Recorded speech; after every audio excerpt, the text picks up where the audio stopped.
Previously on Riders of the Apocalypse. Hey, man, I thought this would help out with the podcast. Brian, that looks super dangerous. No, it's fine. Check it out. No, I'm going to hold it up. Now, back in WW2, Brian, they used to like... No. They would pull out the pin. No, you need to get that out of here. And then they just let it flick. Dude, that thing looks live! And they cook it off by counting down, like 3, 2...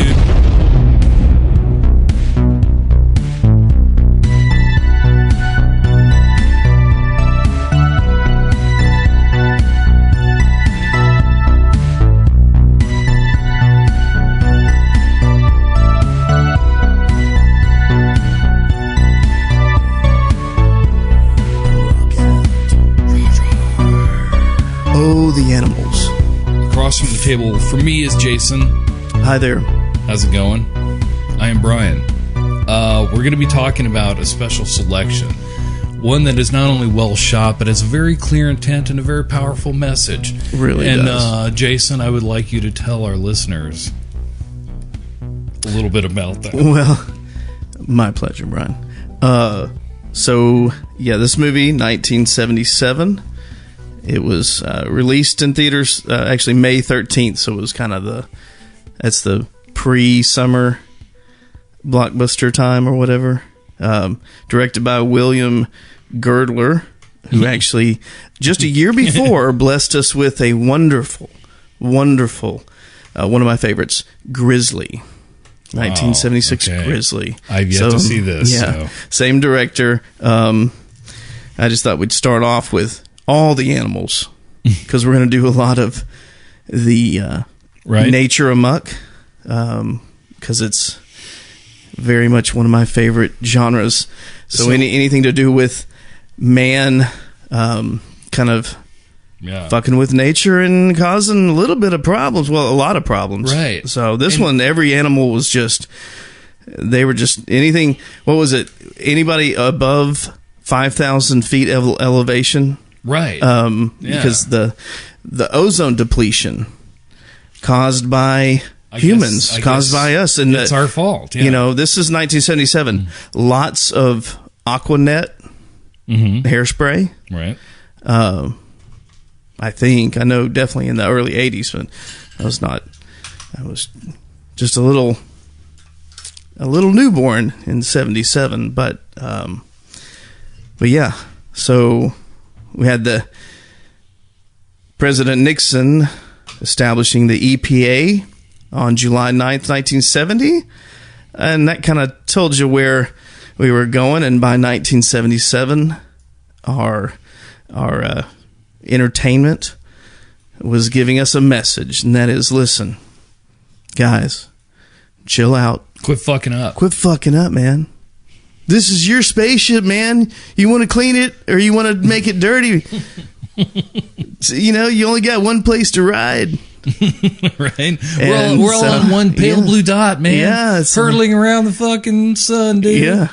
Sagan was telling us that the humans, we must take care of our environment. We're not quite on Mars. Not yet. I love it. Like when a popular scientist can blow minds like that and really start informing people. Oh, God. There was a scientist on Joe Rogan's podcast just last week who straight up was like, well, we can talk about how fast the Earth is moving around the sun. But if you think about it in this way, if I take this ball and bounce it, by the time that it takes to get back up to my hand, we've gone 18 miles. Wonderful. And it was just like, what? Whoa! Hold on for the ride of your life. Great. It was a nice little moment. And you said that was on Joe who? I'm not sure if I'm familiar. It's a little known podcast. He's definitely a niche market for Got sure. It. Yeah. I don't know. Hopefully he'll, if he keeps going. Maybe we'll have him on our show. Yeah. He wants to make the drive. Yeah. And okay, yes. Day of the Animals. And came out in 77. Has some good company. Oh, God. Some other movies. Yeah. So Leslie Nielsen, let's just jump right in real quick with him. We all know him and love him. Airplane, Naked Gun, all those. Right. He's just ridiculous. Yes. But this character here Boy, that's something else, isn't it, Brian? What do you think? This is post Forbidden Planet, Leslie Nielsen, and pre Police Squad, Naked Gun, Leslie Nielsen. Yeah. So it's pre Airplane, I think, too, right? Airplane was 80? It is, yes. That's right. Yeah. So nobody knew about the like the straight-faced, ridiculous lines Leslie Nielsen that he made the rest of his career off of. Yeah. Before this, he had been a known quantity in Hollywood as a character actor, but always like a serious, really, tough guy role. Yeah. It's weird. I don't know much about. It's crazy that he's in this. I think because I've watched a lot of these, and this one actually was my first watch of this. Yeah. So I didn't get to see this as a young boy like I did some of the others we'll talk about. But Leslie Nielsen to me is Airplane. I mean, that is just the classic for sure. And to see him do what he did in this, don't want to give away too much early on, but he is just. I think I've come up with a pretty good drinking game with just some of his words and quotes that he uses that we'll talk about. But let's talk real quick synopsis here.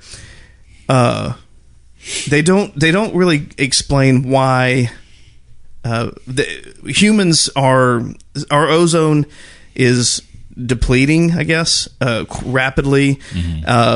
The radiation from the sun is hitting, and in the higher elevations, it's hitting harder. So and I think this is.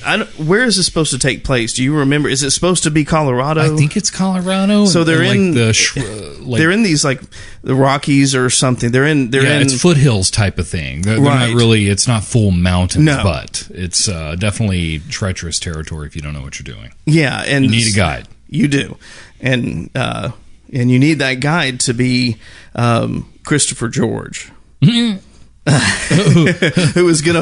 is one of my favorites. He's going to be in a ton of these movies we talk about. Okay. And he is the character of Steve Buckman. Oh, man. Listen. Gotta love Steve. So, back to the thing. So the ozone depletion, radiation from the sun is now hitting everything harder. And apparently it drives animals to kill humans. I mean, they are pissed, Brian. Brian, they're just pissed off. They're getting together and making plans. I was saying this earlier. They're very coordinated. And apparently, we talked about this too. It's again the animals that control the air, the birds, and especially the birds of prey, owls, and we had a lot of hawks in there. Didn't see an eagle though. Did you? I didn't see an eagle, which was weird. Fucked with that at all. They didn't fuck with the eagles. Especially around 77. That's a bicentennial and all that. Why didn't they just straight up put an eagle? Was that too on the nose for them? I don't know. This is America. Well, they could have at least had Don Henley do like a little side. I'm sorry. I had to, man. I had to. Okay. Offer up your best defense. Oh, you were going. You were going Don. You were going Don like mid '80s solo career. Oh God. Yeah. Awesome. Totally. That's when, dude. Wonderful. The '80s was full of artists that had been with somebody else or had some success in the '70s, and they were like, "Look, let's just do this VH1 thing. It's going to be great." And it was all those guys. Springsteen. All those people had these huge second careers. Patti LaBelle.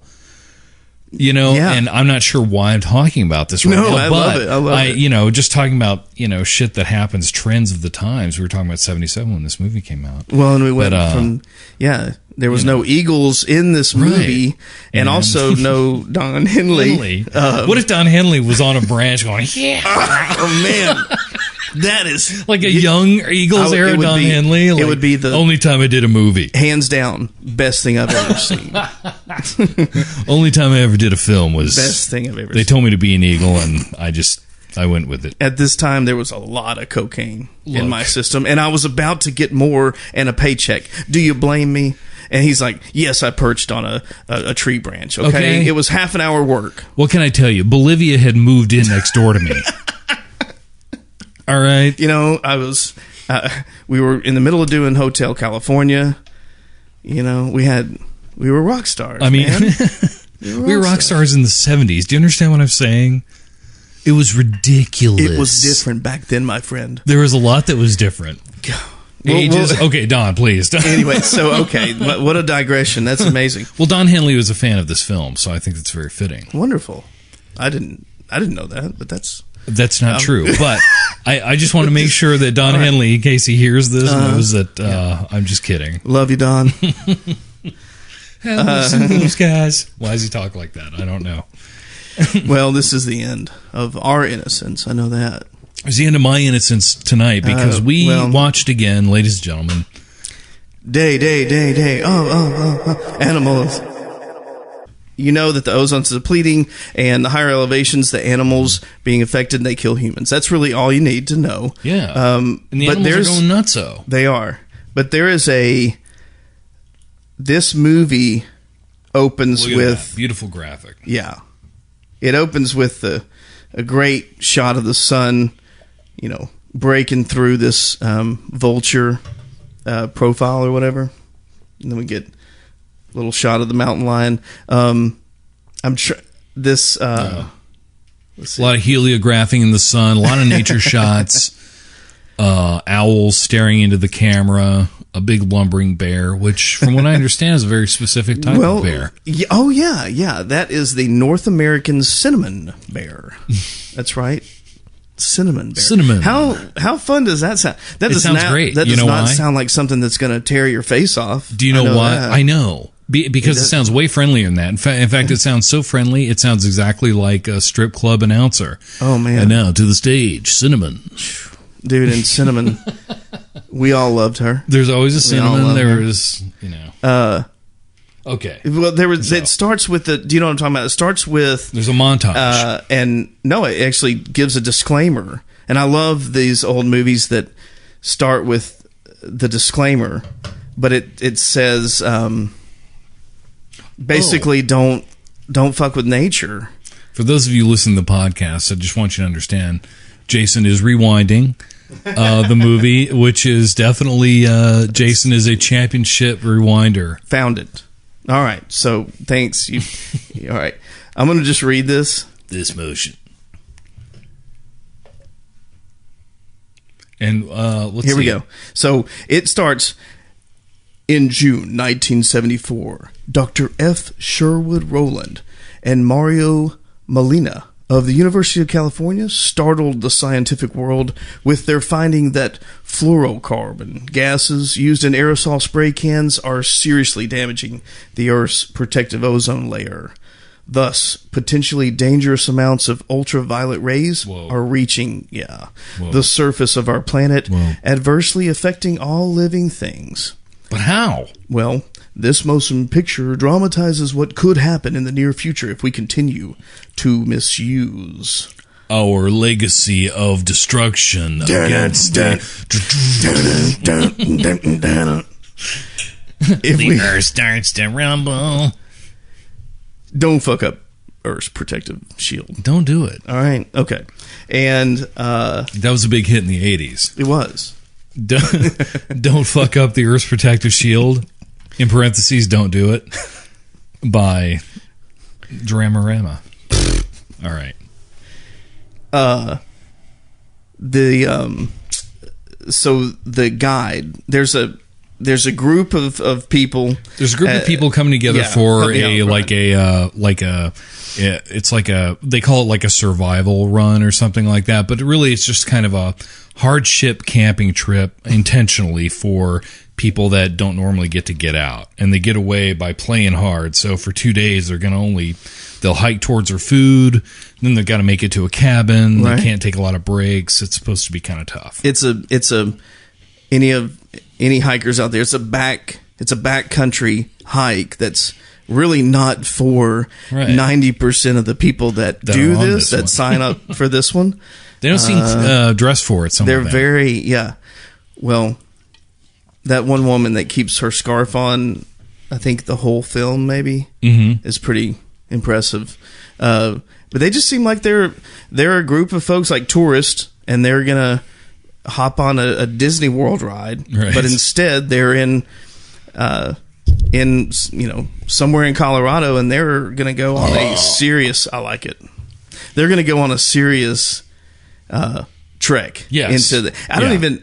A couple of them had backpacks, but most of them did not. There's a few hiking sticks. Right. There's a few jackets tied around waists. Yeah. There's probably a sack of chicken fingers in a bag or two. I don't know. But the guide. So our guide is Steve Buckman. So they have paid A real brush cutting man. Sure. All these 20-something people have paid him to follow him into the mountains in Colorado, Right. camp, and then I guess hike back out. Yeah. Simple as that. So, Right. but he says, and I quote, this is the very first line spoken. I wrote this down because it's amazing.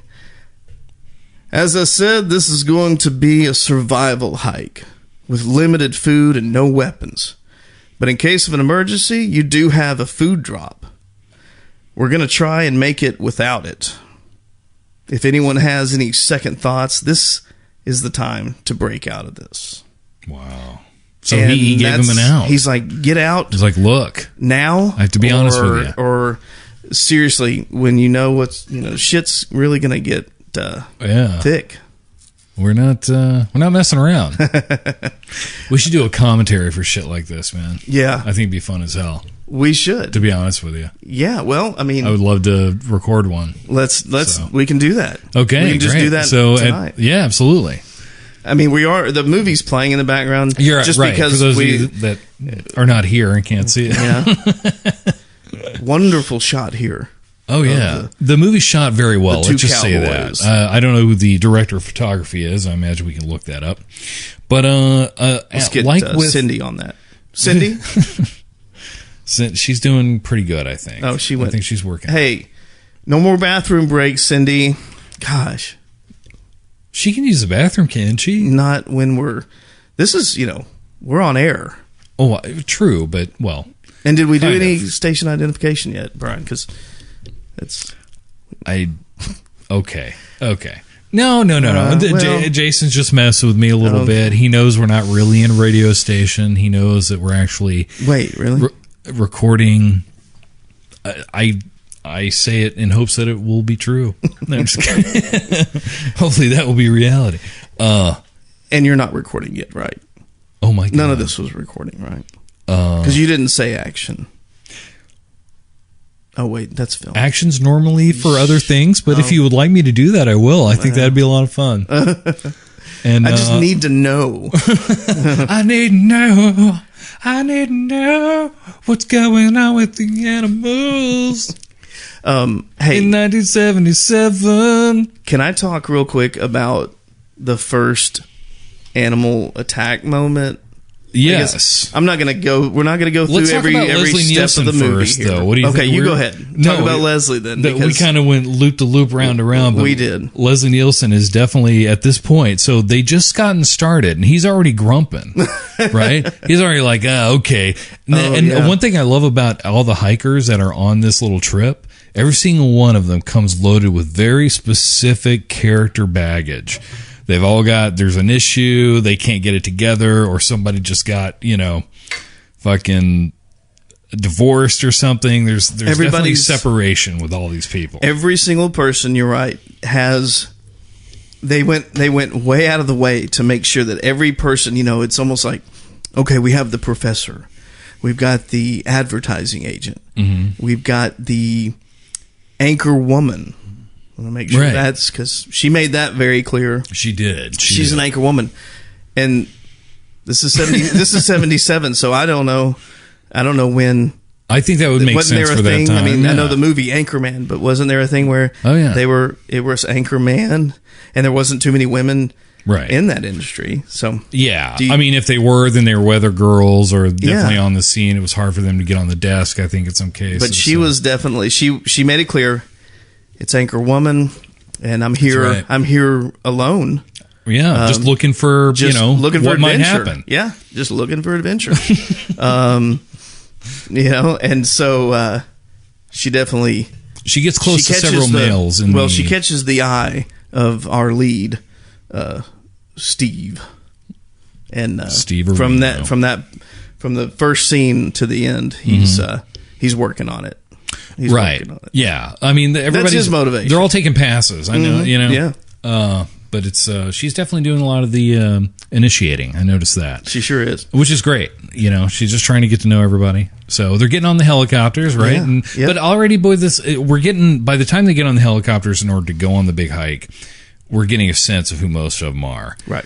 And, you know, the betting pool is very high on, or it would be very large on who would get eaten first. You know, you can't really tell. You can't. I'm thinking the bad guy's going to go first, you know, Leslie. Did you notice that Leslie, he says those hilarious lines at the beginning? Mm-hmm. I want you to actually talk about that in a second, but he doesn't really have any real establishing lines until, I don't know, probably 14 minutes or so into the movie. You think he's going to be just a background character, and you're like, wow, this is Leslie Nielsen. He's literally not had a line. Or at the very least, like, maybe he's going to end up like being possibly the hero guy. Yeah. If you haven't seen the pictures of him, like, rah, right. Maybe he's going to help these people out of there. But he, so I want Brian, tell him a little bit about Leslie Nielsen's character. What,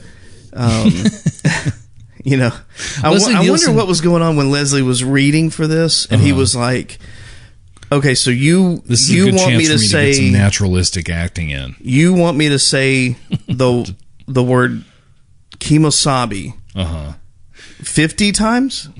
50. You want me to that's the same word. You don't want me to, and not a different inflection or anything. You want me to say kemosabe 50 times. Okay, I'm in. How much are you paying me? I'm in. Let's do this. Go on that, Brian. Tell more about what was your opinion? I was just blown away by how blatantly he dude, whatever they paid Leslie Nielsen, he certainly earned it, because he sells this fucking asshole racist guy. He really, and like and at one point they just get a shot of him. They're hiking up in a line, and he's already yelling up to the front leader guy who tells him to cool it. He says some long thing like, hey, up front, Mr. Wannabe high school football guy, up yours. And he does this obscene gesture. And it's like, what was that about? Yeah, he completely lost his temper for no good reason. And at the beginning of a hike like that, you've got to be like, is this what we're going to do? Oh, no. We're going to play that. We got you that on clip. this trip. We'll edit a bunch of clips in, but that for sure, that soundbite. Yeah, let's listen to that right now. Okay. Hey, Moore. Hey, hike 1, 2, 3 football player. How you like to tackle this? Okay, so that was wonderful. He's amazing. Okay, so yet again, so there's also another motif that I noticed was that whenever the animals are starting to amass, or you can start telling that something bad might be about to befall these hikers, there's always a bird that shows up, whether it be a hawk or an eagle or an owl. Yeah. But wait a minute, we talked about the eagles. We don't see bald eagles. We're back to the Eagles. God damn it, Don Henley, get out of my head. He was the voice of America, baby boomers. Shit. Anyway. We cannot go down there again. Don, please. Hey guys, just thought I'd come in and see how the podcast is going. Don, do you have curly hair still? I'm going to do my best Don Henley impression. I'll just do a backbeat back here, guys. He's a first tenor. I'll just be back here hitting the backbeat, guys. Wow. He definitely had... I don't know. He's those registers are crazy. All right, here we go. All right, so... to the stage, Cinnamon. The bear. The bear. Danny and the bear. Well, before we take a brief break, was there anything else you want to say about the Nielsen character? We got the Nielsen character. The guy that he's harassing is the leader of the group. He's the one that takes people on these excursions. And then there is one of the reasons he says Kemosabe 50 times, as you mentioned earlier, is that there is a Native American. Also, there's another guy that I guess works with the other dude. Yeah. And Leslie Nielsen is just such an asshole to him. He is, man. At first you're like, when I first saw it, it happened so quickly. I was just like, they were getting in the helicopter and he somebody says, I think the Native American guy actually says, after you, Kimosabe, just kind of after you, friend, or something. And then Leslie Nielsen he laughs and goes, "Oh my God, I love that." Oh, so he's like, "Silver bullet," and then the whole movie it's just Kimosabe, right? And he won't let up, and he won't. And by 10 minutes in, the Native American's just like, "Dude, seriously, dude, that's enough. I'm gonna pop you in the lip, dude."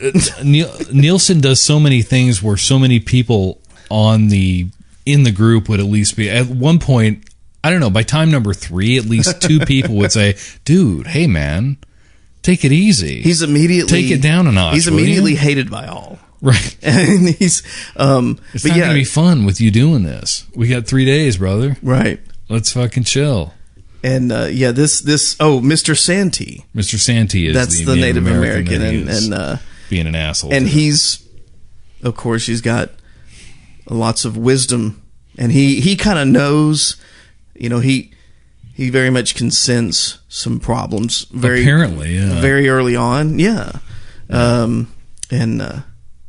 did kind of like that element where he was the wise sage the whole movie, he was like, here's the deal. You brought this on yourself, and they're going to keep fucking us up. Right. He always had some homespun wisdom, let's say. Right. I mean, at the very least, he had some sort of dignity in this role. But it's interesting, like the first part, until all the birds show up, you see the hikers and they're all very crisp. Because the danger's not befallen them yet. They still got the accoutrement of, like, humanity and civilization. Leslie Nielsen still has a shirt on, and it's tucked in. His shirt is tucked in. He's got this like leather, like cool ass jacket over like that jacket's pretty cool, actually. And they're just you don't hike in that, do you? Oh Lord, no. And the funny thing is it's clearly cold as hell from what the actors are wearing, but the scene with the ranger, the kind of heavy set ranger that we see sporadically, he's just sweating bullets. Right. And he's like, "Boy, the sun's really hitting down hard today." But all of them, you realize all of them are wearing thick coats, long sleeves. Yep. A cowboy hat here and there. Yeah. Boots. And long flowing golden. Everybody's hair is wonderful. Everybody's hair is just, except for these guys. They got the hats on. See, they're in. I've noticed the 70s, 1977. Because we'll do Kingdom of the Spiders, and I know we watched that a couple days ago. And we got to go back Shatner to Piranha with the cowboy hat. This 1977, the cowboy hat. I think so. Right, man. Hell yeah. They had a thing for showing, middle America, back at you, buddy. Those guys in cowboy hats, they'll get you through nature. You know what I mean? They'll get you through a hike. And on that note, let's take a quick break, and we'll come back and talk about Day of the Animals.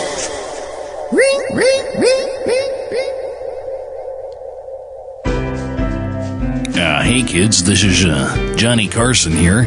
Just stopping by to lend my support to these wonderful fellas doing their new podcast, Riders of the Apocalypse. Podcasting, pretty crazy new stuff. Don't tell Ed, though, the last time I used a word like podcasting around him, he ran home and tried something on his wife that put them both in the emergency room. Anyway, back to the show. We got the wrong effing group. There is infighting in the hiking group. That's never a good thing. You don't want people struggling for power while you're hiking up a mountain. That's not these folks, for sure. Because they've all got their own problems, you see. Yep. So Leslie Nielsen's problem is he's an advertising executive from the big city. Yeah. So he doesn't care about the common man. It's so funny. Again, we're back to the 70s idea that we had, you're from the big city or you were a mountain man. Right. Period. And which one will win? Right. Of course, the mountain man. Nature, dude. Oh man. Okay, so Leslie's just being okay. How'd you like to tackle this? Eerie music and what is it? We got an iguana crawling around. So okay. So these hikers, okay, there's a lot of characters. There's a lot to unpack during the dialogue. There's a bunch of dialogue in the film. Not a lot of it's wasted. I got to say, it's a very economical use of actors' time. Yeah. It's very typical of the screenwriting of that time with movies like this. Sometimes they say inexplicable things, but... And it very much has the daytime soap opera style 70s music floating in the back the whole time. Yeah. It's the flute music or whatever that it was, your whatever you would hear in any dramatic scene of the time. Right. It's all the same music. I think and whenever the birds show up, get ready to get fucked up. Yeah. Because their friends of the birds are lions. Mountain lion. Giant bear. Wolves. Wolves. Oh, Coyotes. God, man, the wolves. Yeah. Rats. Rats. We had airborne rats in this one. We did. Which I thought, man, that is amazing. I loved that scene. Dude, is that the only reason that we were dealing with the character of that ranger? Is just so we could see like a home being attacked, basically? Right. Because these hikers aren't at home. No, most of the movies shot with the core cast. They're in the middle of a 2 or 3 day hike. Yeah, and but they did need a reason to go back to just kind of clip back to the regular world. Right. And they used the ranger. I guess that he was the vehicle for that, huh? Yeah, right. and Ranger was Ranger Tucker was his character name, and he was played by Walter Barnes. So I don't really know much about him, but he did his job. Walter, and thank you for. He had what looked like real rats thrown at him. Yes, and he landing fought each one on of them. his face. So that he did his part, but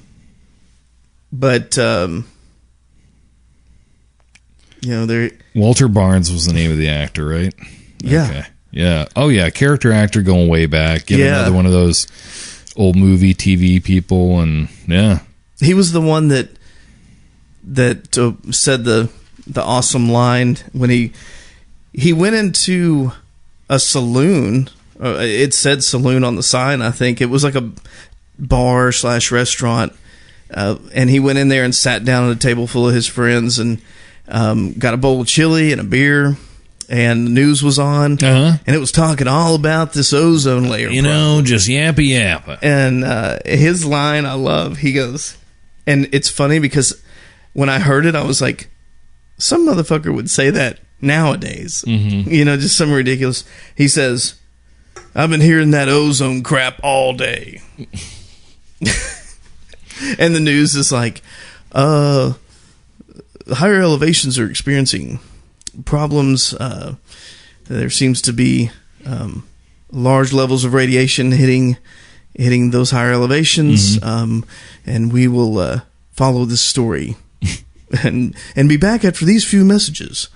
And then there was... What's the Irish Spring commercial that was always on? It was. I can't whistle that well, but I don't even remember. And Holy it always shit. Ended on the. I keep thinking of the Herbie theme song. Oh, no, it was. Let's see if I can do it. That's Old Spice. I'm not gonna be able to fucking do it. You know how you can't whistle when you're laughing. But it's dun dun dun dun dun dun dun dun dun dun dun. And it was Irish Spring. And it was always like somebody on a horse, and then they'd show somebody in a shower. Right. And then it was you were clean, and you got a nice whistle. And refreshing. Yeah. Just like bathing in an Irish Spring. Right. Have you done that? No. Oh. Damn. Okay. I'm sorry. I thought you were going somewhere. But yeah, he'd been sick of hearing that ozone crap all day. Yeah, he's done with it, and but he's got to go to work. He should have listened because later on he got the ozone fucked up radiated rats flying at him. So I take it that they're in a town that's also kind of above 5,000 feet above sea level. They're higher up because they have to eventually evacuate the town too. Right. And as this progresses, the film progresses, Mm-hmm. and you're learning more about what part of the world is affected. Yeah. It's definitely, it doesn't, I don't think, ever creep down below the higher elevations with the animals, but anyone living or in an area that's at a specific elevation and above it, you're getting fucked with. Oh, okay. So, all right. and that's just. Did we ever find out why the animals made a pact with each other to just start attacking people? I think my theory is, Brian, I talked to you about this. So this director, the year before, did the classic Grizzly, which Okay. I absolutely love. All right. If you haven't seen it and you don't know what I'm talking about, then just go ahead and stop what you're doing and go watch it. It's amazing. And that's one reason why I picked this one, because I hadn't seen it. But I think my theory is the grizzly that starred in Grizzly, because it Okay. was a real grizzly. All right. William Girdler was writing this, going to get this movie off the ground, and he needed the bear from Grizzly, which Okay. is not technically a grizzly. And the man's name was what? The director? Yeah. Yeah, the director is William Girdler. I think. Girdler. Yeah, it's spelled Oh. Girdler. RD. Okay. And that I wasn't sure what yeah. you were saying at first. I was like, Yeah, I just it's- want to make sure I'm getting the man's name right. Yeah, I know. just don't And want to at first I was calling him. be sued for defamation. No. Just kidding. Yeah, I didn't know until I really looked closely at the spelling. Yeah, it's Girdler. Anyways, we'll just call him Bill. But anyways, he did Grizzly, and it starred what I think should be the same bear if it's not. But this bear in this movie is a North American cinnamon bear, and we're going to call him Cinnamon from here on out. I think he was working on Grizzly last year. Cinnamon was, and he's got some buddies. You know, he's got a couple of hawk friends and a real close mountain lion buddy. Okay. Yeah, and his mountain lion buddy was like, "Hey, They look, went I know through you're acting working school on." together. Yeah, they went through acting school together. He was like, "Listen, buddy, I'm so happy for you. You got your big break. You know, he's doing Grizzly. It's going to be a hit, Yeah. summer blockbuster, right on the tails of Jaws." There's probably a toilet paper commercial getting negotiated. Oh yeah, and Where he uses a rabbit. absolutely. Cinnamon's just like, "Hey, yeah, thanks, man. It's really looking up for me." And he's like, and the mountain lion friend is like, "Hey, we should work together. Let's when you're done with Grizzly and all this stuff. I know you got commercials and things, but let's get back together. Let's get some work together." And we can do this, man. And honestly, I think old Cinnamon was like, "Hey, I've got a few friends that would love to do a film, and let's just call it Day of the Animals, and it'll be Grizzly, but with all the animals." Right. I've got a great mountain lion. He's very progressive. There's a little go around for everybody. I like that. Very fit, capable mountain lion, and I know a hawk and an owl. So can you work with me? And Bill, the director, was just like, "Let's do it." Those trees are gigantic. he That's all writes I it. know. Where they're walking around. Yeah. But when it comes to the bear, and you said it was the North American cinnamon bear. cinnamon bear. This is just That almost sounds you like a never new know. toy from Mattel in the 80s. You never like- know. You never know what you're reading. It's Yeah. I googled it. Okay, I don't know, but that's what the damn computer in my hand said. This is facts. We got some facts. But the birds are definitely kind of coordinating every attack. Can we talk about The birds herald every attack. Whenever somebody's about to get fucked up, the bird shows up as Silver Surfer to Galactus. Oh, good one. The bird is the herald to the... Man, That bird is a harbinger of doom for someone on that team. that's great. Yes. That cannot be an accident. Right. That happens several times. The bird shows up, shit happens, the bird leaves, and they're done. Plus, the bird, like, every now and then looks over to his owl friend. Right. And the owl friend's like, "All right, let's do it." And then they Let's send do in the this shit. wolf, Yeah. That's heavy, man. the ground and pounder. Let's talk about, so they hike in, they come across this campsite that's abandoned, and they still got hot food sitting out and like steaming coffee cups and stuff. So, Right. but it's abandoned, and it looks like something happened to the folks there that wasn't super awesome. Right. And then but they say, their seasoned guide is like, you know what? Let's camp here. Fuck it.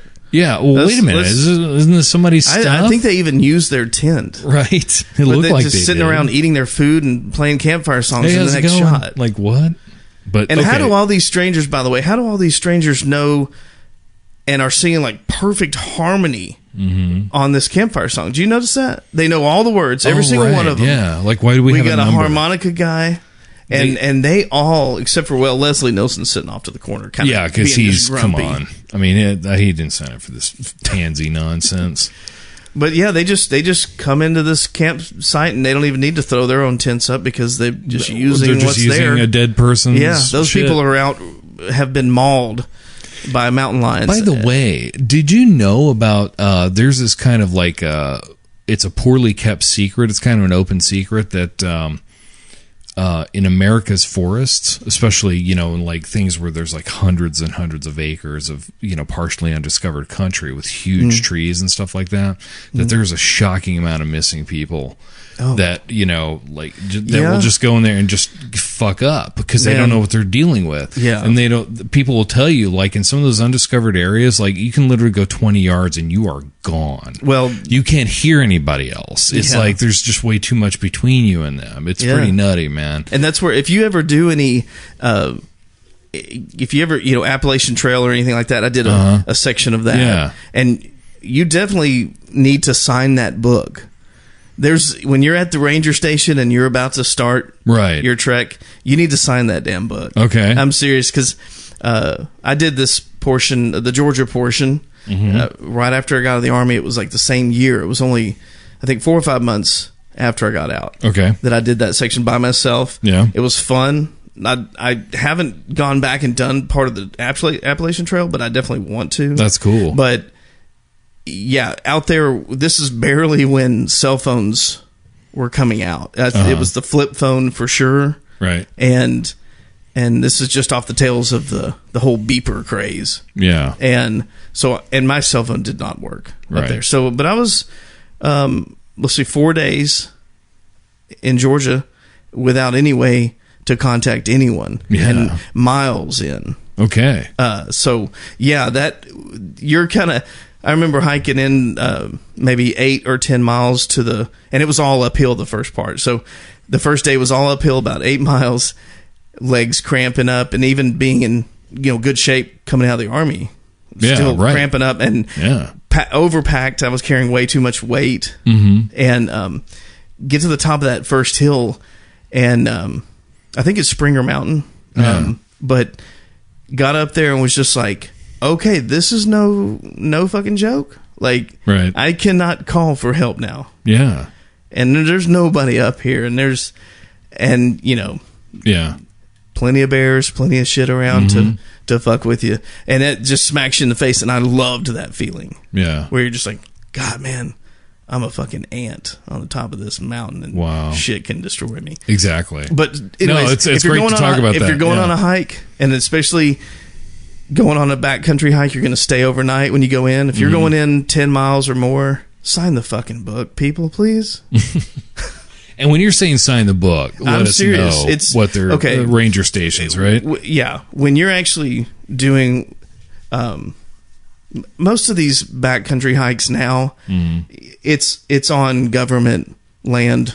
It's not there's going to be a ranger station or something, Right. where you're kind of starting out. So those ranger stations, there's right at the front desk, there's a big book, Yeah. and literally, and now I haven't been on any trail like this in years, but there's a book, and you just sign in, and you sign the time and day Okay. that you start. All right. And you kind of tell whoever's there at the ranger station a little bit about what you plan on doing. Okay. And that way, they have some kind of path or trek that they can, and a timeline that if you're missing, And if you don't make contact with your family or friends or someone that's expecting you, then they can start searching and they can. Okay. Yeah. All right. And that's the sign-in book. Legit. And I don't even think I signed that damn book. I mean, Hey, I was what, 24? You were just young and, just 24, fucking, hey, world. maybe about to be 25. I'm not going to go in for your rules, no. dude. I was like, dude, I got this. You're not going to tell me what the fuck. I got this. I didn't even take a handgun. I mean, I had like maybe a big knife. Mm-hmm. But dude, right on. So it was fun though. But that's awesome, man. But as you can tell, people, it's treacherous. That's the thing. When I was seeing these folks starting this thing, I was like, yeah, it's not really.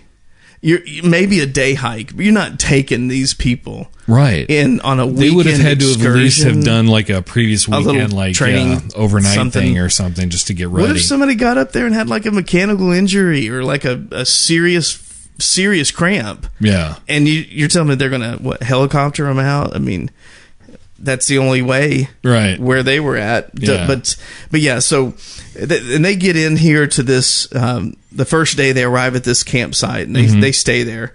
And then we get the first attack. And let's go ahead and talk about that real quick cuz this is an interesting little tidbit. So, let me see. So the girl that gets attacked, her character is Mandy Young. Very pretty, blonde, young actress woman. She is the wife of. There's her and her husband are on this trip, and things aren't going well. Yeah. And anyways, so they're talking about breaking it up. and this is played by Susan. I don't know if I'm pronouncing this right. I probably am not, but Backlinie. Anyways, Susan. Yeah, it's spelled Backlinie. Yeah. Backlinie. Oh, wow. But so this actress, love this fact. She was the victim number 1 swimmer in Jaws. Ba-da-da, Oh, the first mind big explosion. Yeah. She was that horrifying. She was swimming by herself. If any listener has not seen Jaws, then turn this off right now. Right. Just go watch Jaws. And then we can start. Turn us back on after you stop watching Jaws. So she was the actress that got that went out skinny dipping. She got pulled a couple times. She went out there to the buoy, and next thing you know, she's getting pulled underwater, and it's like it lasts. It seems like forever, and it's so brutal. Yeah. And she's just drowning and getting eaten and drowning and getting eaten, and she's drug across the top of the water. Man, I never could forget that. Yeah. And again, PG. And she received a back injury from that. Did she really? Yes. Are you joking? No. Okay. Yeah. Because I know we had talked about, Spielberg really... He liked to get his hands dirty. She had some kind of... well, it wasn't his fault necessarily. He was actually underneath her, pulling her around in the scuba gear. He was the shark. No, apparently the whatever mechanism was really jerking her hard at one point. Oh my God. It kind of hurt her back. Well, it looked like she was really... I was like, either she's an amazing actress, which she's awesome in that scene, sure, but she was being jerked around. Her head was flopping. Not only she's the first actress to get attacked in a movie like this that started this genre, she's also the first actress to get attacked in this movie. Exactly. That's what I'm saying. So she was the one... They were at the first campsite, and the owl sends in the wolf. Right. The owl shows up. Again, they're communicating. They're like, this owl's like, she's getting it first. Jeez. And this wolf, man, I wish they did more movies like this now where it wasn't all CGI creatures and stuff.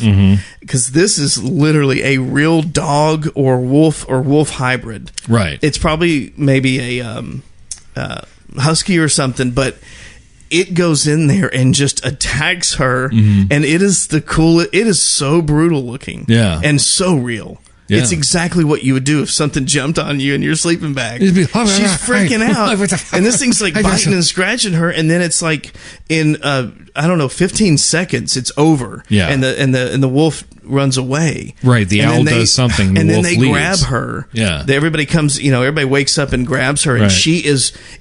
one thing I thought was really cool was when they grab her. Did you notice right when they grab her, she screams again because she's so panic stricken and kind of doesn't know where she is almost because she was asleep. Right. That when they grab her, she's sitting up and they grab her and she screams again. I thought that was cool, impressive. Yeah. Because it made it intense, and it was very intense. And then, she survives it, but she's all scratched up, face is bleeding. Yes. And traumatized. Poor thing. I mean, not 2 years ago, she's getting killed by Jaws. And now she's got a wolf she on her. barely got out of there. We didn't see. But not only is she getting traumatized in this fashion, she's about to get traumatized a lot more because the group makes a decision that her and her husband really should just go back part of the way they came to a ranger station, and they'll get airlifted out so she can get medical attention. So they think that's a good idea. So they say goodbye to them, and it's not going to go good. Oh my God. Because the group doesn't really know yet, outside of just the fact that she got attacked, that there's some other kind of thing going on. Well, let me They're ask, still not, I want to ask you, Brian, and everybody listening. Okay, put yourself in a scenario. You're on a hiking excursion. You're not a veteran hiker in any ways. You maybe have not even, most of these people didn't seem like they'd ever camped. So very new, don't have experience. They go in the first camping night, get attacked by a wolf. Right. That tears this woman's face up. Right. And yet they basically, their fix is, and even the guide, the professional is like, all right, I want you to just head on back to the ranger station, and we're going to go ahead and just continue our weekend excursion like nothing happened. Right. My question is to you, Brian, and everybody else, wouldn't everybody just be like, nah, I don't know, man. I think I'm going to head back with them. Maybe we should. I think I'm going to just head on back the way we came. And appreciate it. I'll get my money back for the rest of the weekend, and maybe another time when you get this rabid wolf thing figured out. Yeah. So until then, there's strength in numbers. Later days. Well, it would be a thing where you'd want to keep the group together, probably on some level. But I know, but I just or at felt least like more people should go back with them. Clearly, they couldn't do that because they needed another hour's worth of movie. But man, it would have been over. Yeah. If I was out there with my wife, me and her would be heading back too. Right. Even if she wasn't the one that got attacked, we'd be like, okay, well, we're done. We're probably this is a little too real. Well, listen, Brian, I hate to do this. We've got we need to go do a word from our sponsor. And you got to change that bong water, and then we'll be right back. Shit, don't spill it. We don't do that, folks. Don't do drugs, kids. Stay in school. Don't do drugs. Peace.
Next time on Riders of the Apocalypse. Hey, Brian, man, check this out. I picked this up at the flea market the other day. At the flea market you got that? Yeah. That looks dangerous. No, man, not at all. See, look, I can toss it around. No, you shouldn't do that. It's fine, man. This thing is 50 years old. Those things were pretty unstable. It's all good. Oh, dude, I've always wanted to do this. Hang on. Do what? I'm going to hit it with a hammer. No, don't do that. No, it's not going to do anything. It's just... Seriously, man. I think I think that we're...